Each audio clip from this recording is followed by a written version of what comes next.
Ya,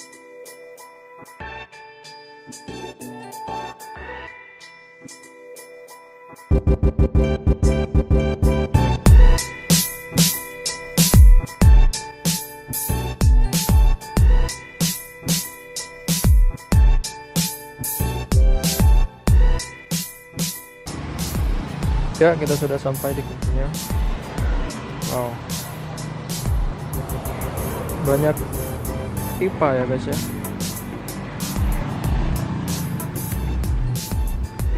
Oke, kita langsung saja ketemu dengan ownernya. Oke, see you. Halo Mas, assalamualaikum. Waalaikumsalam. Ya, gimana, sehat Mas? Alhamdulillah sehat. Jadi saya Taufan Mas dari mahasiswa Universitas Jember, prodi agribisnis, dalam rangka mewawancarai salah satu pemilik usaha di bidang pertanian, begitu Mas. Dan untuk Mas dia sendiri, sebelumnya saya kenal dari Instagram ya Mas ya. Iya. Memiliki usaha hidroponik ya Mas ya. Iya betul. Boleh minta waktunya sebentar Mas buat wawancara? Iya boleh. Sebelumnya mungkin dengan Mas siapa ya? Namanya saya Andreas Alvareski, biasa dipanggil Dias. Untuk umurnya berapa Mas? Umurnya 22. 22. 22. Kemudian untuk pendidikan Pendidikan masih S1, belum lulus. di apa itu Mas? Di agribisnis Jember. Di bisnis Jember, sama ya. Kemudian untuk alamat Jalan Maghrib. Jalan Maastricht. Dan pekerjaan utama apa? Mahasiswa. Mahasiswa. Pelajar. Dan sampingan Ini hidroponik. hidroponik ya. Mungkin untuk nama usahanya ini gimana Mas? Ini nama brand usahanya itu ini hidroponik. Ini hidroponik. Untuk komoditas yang dibudidayakan di sini apa Mas? Untuk saat ini budidaya utamanya itu selada ya. Tapi ada selingan kayak pakcoy, kel, kangkung, bayam dan lain sebagainya. Kemudian apa bidang usaha yang ada di dalam unit usaha Anda? Bidangnya itu yang pertama ada di produksi budidaya ya. Ada budidaya tanaman hidroponik, yang kedua ada bidang konsultasi, yang ketiga itu ada jasa pembuatan instalasi. Oh, berarti juga ada konsultasi juga bisa Mas? Saya juga bisa. Kemudian ini awal pendirian usahanya bertujuan untuk apa Mas? Awalnya tuh cuma coba-coba aja sih, hobi bikin kecil, ternyata banyak yang minat, dibesarkan juga ternyata produksinya belum cukup, jadi ya dibesarkan lagi jadi kayak sekarang ini. Sekarang sudah ada berapa? 2000 lubang ya Mas? 2500. 2500. Oh. Kalau boleh tahu kapan ini Mas mulai mendirikan usahanya? Mulai mendirikannya itu yang awal tahun 2018 bulan Desember, tapi buat yang di greenhouse ini tahun 2020 bulan Desember. Berarti kalau dihitung dari awal sekitar 2 tahun ya Mas? Iya, sekitar 2 tahun. Mulai sudah agak lama ya. Kemudian yang terlibat dalam usaha ini siapa saja Mas? Di sini usaha itu saya bikin sama teman-teman ya. Saya sebagai ketua dari usaha, ada namanya itu Sigit, itu dengan jabatan ketua divisi produksi. Oh iya. Nah, ada juga itu anggotanya namanya Mas Tija. Terus ada dari pemasaran itu ketuanya Mas Dimas, ada anggotanya namanya Mas Yusril, sama ada dari media sosial itu ketuanya Ivan, anggotanya Cindy Lukna, sama ada sekretaris bendara itu namanya Eka. Oh. Berarti untuk manajemen pengolahan sumber daya manusianya sudah ini ya Mas ya? Langsung dengan baik Mas ya? Ya, alhamdulillah. Mantap lah. Kemudian apakah usaha milik Mas Dias ini menjalin hubungan kerjasama begitu? Kalau kerjasamanya itu enggak sih, cuma ya ada pembeli yang memang konsisten beli, terus ada tempat kita beli inputnya itu ya cuma di satu tempat, gak pindah-pindah, itu juga lebih ke relasi aja sih. Iya. Kemudian kalau soal struktur kepengurusan tadi sudah itu ya, ada divisi Ya. pemasaran, kemudian sosial media dengan diketahui oleh Mas dia sendiri ya. Ya. Kemudian untuk tenaga kerja gini Mas, ada berapa? Kalau tenaga kerja itu ya yang tadi saya sebutkan itu. Cuma kalau misal ada tambah-tambah, biasanya kita datangkan orang. Kalau buat kayak pekerjaan kasar, negor pohon, bersih gitu. Ya. Berarti selain tim yang tadi kadang ada ini ya? Ada freelance. Freelance. Kira-kira kalau digambarkan nih, skala usaha milik Mas Dias ini skala usaha kecil atau besar? Masih usaha kecil ya, soalnya omsetnya juga agak lebih dari 50 juta tiap hari. Kalau bahan bakunya sendiri gimana itu Mas? Bahan bakunya itu rata-rata kita dapat dari teman-teman komunitas ya, kayak rebul, pupuk, sama benihnya. Nah itu juga dalam nyimpennya juga ada beberapa syarat, kayak nggak boleh kena sinar matahari, nggak boleh lembab dan lain sebagainya, itu biar awet. Masih gimana nih kalau bahan bakunya masih jarang atau sudah banyak di sini untuk hidroponik sendiri? Kalau di Jember rata-rata masih online sih, tapi kalau sudah ada komunitasnya, sudah ikut komunitas tuh sudah pasti ada salah satu yang resell kan. Ya dari situ kita ambil. Oke, berarti untuk kendalanya apa nih untuk bahan baku, penyediaan bahan baku? Penyediaan bahan baku mungkin ketika kita kehabisan dan orang-orang itu juga habis, kita harus ngambil keluar kota kan, ada spare buat pengiriman. Gitu ya. Kadang juga mengganggu. Oke. Biasanya kalau misalkan terjadi seperti itu gimana solusinya Mas? Solusinya pertama kita minta sih ke teman-teman yang punya. Jadi nanti pas barangnya kita sampai kita ganti. Oh gitu ya. Saling membackup ya Saling Mas. membackup ya. Itu fungsi dari komunitas ya. Biasanya kalau misalkan pesan dari luar kota itu berapa lama Mas sampai datang? Oke, paling cepat 1 hari, tapi kalau sudah kadung lama itu bisa pernah tembus 1 minggu. Gitu. Dari daerah mana itu Mas? Rata-rata yang murah itu dari Jakarta, Jawa Barat gitu.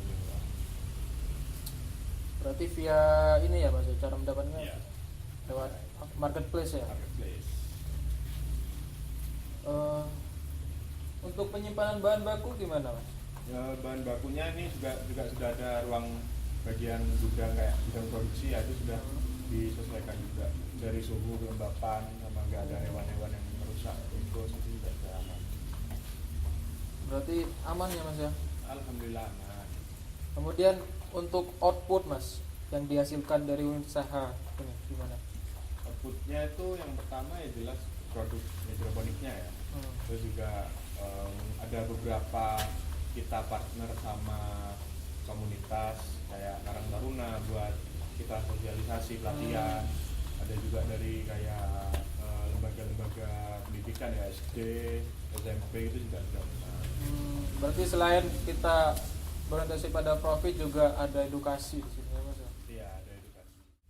Kalau soal tipe produksi nih Mas, dari usaha ini apa berkelanjutan atau terputus? Kita pakai yang tipe berkelanjutan, soalnya di sini kita juga menjaga bagaimana itu caranya ketika konsumen butuh barang kita tuh selalu ada. Jadi dari sistem tanamnya itu juga kita pakai sistem rotasi, jadi tiap minggu bahkan setiap hari bisa panen. Kemudian untuk layout produksinya gimana Mas? By proses kah atau by product? Kita by proses, jadi kita di sini menentukan bagaimana layoutnya itu bisa efisien pas kita sehari-hari buat melakukan proses produksinya itu. Oh gitu ya. Apakah selama ini ada kegagalan Mas dalam proses produksi? Kegagalan ya pasti ada juga, soalnya kita musuhnya pertama alam, yang kedua hama, dan juga ada human error di dalamnya, jadi ada lah. Kemudian gimana tuh caranya buat atasi kegagalan tersebut biasanya? Yang jelas evaluasi rutin ya. Kalau human error sebisa mungkin kita juga meningkatkan kualitas tenaga kerjanya. Kalau hama ya kita bagaimana caranya mengakali kan, pakai insect net, pakai yellow trap. Kalau memang musuhnya juga alam ya pasrah aja lah, yang rusak dibenerin gitu aja.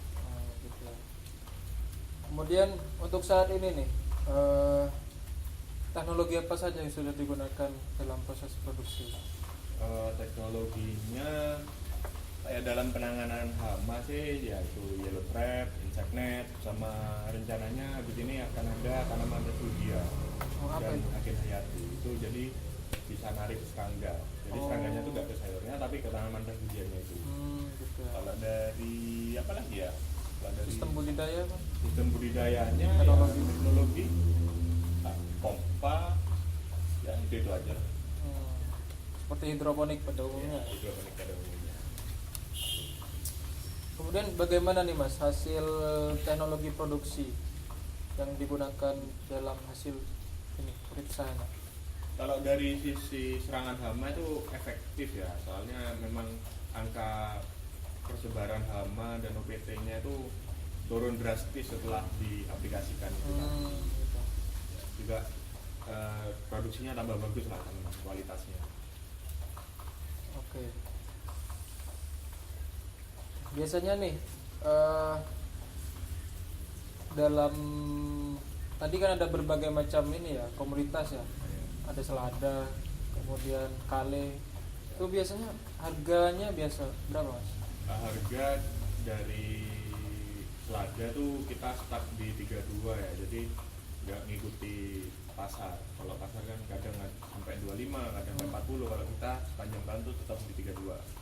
Kalau dari pakcoy itu sekitar 24. 24. Ya, Itu per kilo ya Mas? ya per kilo, kita satunya per kilo dalam dua. Juga ngikuti harga dari komunitas aja sih, jangan sampai kita saingan harga di dalam pertemanan.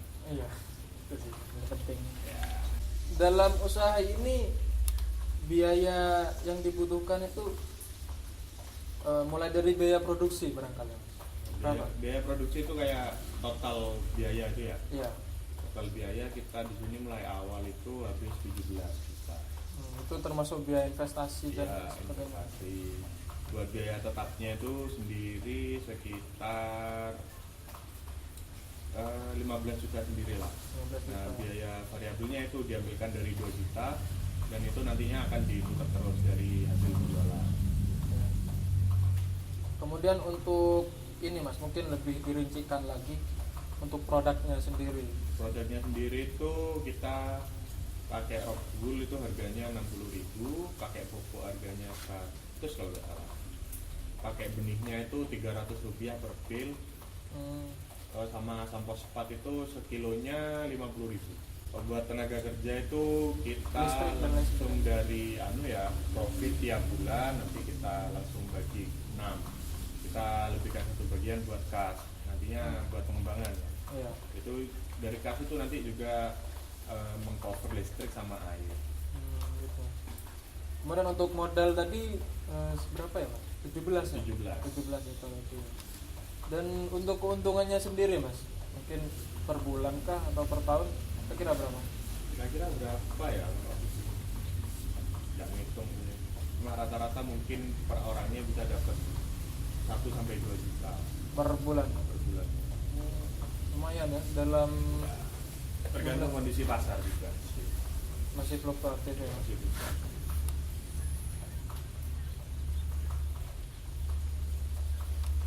Lanjut. Kemudian biasanya berapa nih Mas untuk jumlah output yang diproduksi? Outputnya ini per meja bisa sampai 50 kilo. Tapi karena kita pakai sistem rotasi ya, satu minggunya itu kita target 30 sampai 40 kilo. Gitu ya. Kemudian harga jual produksi tadi berapa? Harga jualnya 32.000. 32.000 ya selada. Berapa Mas penerimaan dari usaha ini? Bisa dari produk utama atau sampingan? Penerimaan per bulannya mungkin bisa sekitar 9 sampai 10 ya. 9 sampai 10 ya. Kalau kondisi optimum ya. Kemudian tidak ada sampingan dari Sampingannya jarang sih, kalau misal jadi pemateri itu juga jarang berbayar. Kalau buat instalasinya mungkin dalam 1 tahun mungkin bisa ngerjakan 3 sampai 4 instalasi. Gitu. Jadi totalnya bisa tadi berapa ya? 2 juta. Selanjutnya dalam ini mas, bidang pemasaran. Biasanya sistem apa nih yang dipakai? Kita pakai media sosial ya yang paling utama itu, karena memang pangsa pasarnya tuh anak muda sama UMKM. Juga kita ada face market, kita juga mouth to mouth dalam promosinya. Ya gitulah cara pemasarannya. Biasanya kemana saja mas untuk pemasarannya ini? Pemasarannya ya Jember-Jember aja sih, gak pernah sampai keluar kota. Masih di kawasan Jember Iya, ya? kawasan Jember. Kemudian gimana cara menetapkan harga produknya dari? Harga produk caranya ya kita ngitung HPP-nya berapa kita mau ambil keuntungan, sama kondisi harga pasarnya itu berapa. Nanti dari situ bisa ketemu lah imbangnya tuh di berapa. Juga kita perhitungkan biaya investasinya. Kemudian strategi apa nih yang biasanya digunakan untuk memasarkan? Memasarkan itu juga kita maksimalkan di medsos ya, kayak ada promo-promo, mungkin ada quiz, ada lain sebagainya lah, bisa meningkatkan. Ada diskon juga Ya, kan? Kemudian untuk saluran pemasaran dari usaha ini gimana mas? Dari sini ada kita langsung ke customer, kita juga bisa melayani reseller, kita juga kadang melalui pengepul. Pengepul ini dalam artian komunitas, yang dari komunitas ada orang yang butuh jumlah banyak, langsung kita kasih. Gitu. Biasanya apa sih kendalanya dalam proses pemasaran? Pemasaran kendala yang akhir-akhir ini ya PPKM itu. Gimana tuh mas selama PPKM ini cara ngatasinya? Cara ngatasinya biar gak rugi ya kita turunkan produksi sampai setengah. Kalau misal kurang kita ambil dari teman-teman yang lain. Oh gitu. Kita jual lagi. Saling membackup lagi ya. Ya, Kemitraan. kemitraannya yang benar-benar bentuk mitra sama lembaga itu belum ada. Tapi kita lebih ke kontrak aja tuh. Kontrak. Kontrak. Ya. Kontrak. Ada kontrak penjualan, ada kontrak input. Apa itu mas nama lembaganya atau Lembaganya komunitas itu biasa kita ikut GMH ya. apa itu mas Generasi Muda Hidroponik. Kalau dari input itu biasanya kita sama orang resell gitu, namanya Zaini. Itu cuma satu ya? Cuma satu. Gimana itu? Kemudian apa timbal balik yang didapatkan dari situ? Timbal baliknya ya kita dapat harga lebih murah tadi. Harga lebih murah dan kita juga harga aman lah ya, gitu, kasar katanya kalau buat petani. Pas pertama kali ingin menjalin kerjasama kemitraan itu apa persyaratannya? Persyaratannya cuma aja sih, konsisten sama saling terbuka aja, terus sering-sering kumpul biar tahu sih. Itu sudah berapa lama mas? Mulai awal berdiri. Dari awal ya? Dari awal. Kemudian dalam menjalin kemitraan itu apa ada kendala mas? Kendalanya mungkin cuma waktu kita ada selisih paham aja sama pihak yang sana ya. Mungkin dari produksinya kita tiba-tiba nggak bisa memenuhi kuota karena yang lain juga kadang mereka yang nggak bisa memenuhi kewajibannya, tapi ya pasti disesuaikan secara kekeluargaan lah. Nggak perlu pakai fisik. Iyalah mas. Baik mas, terima kasih.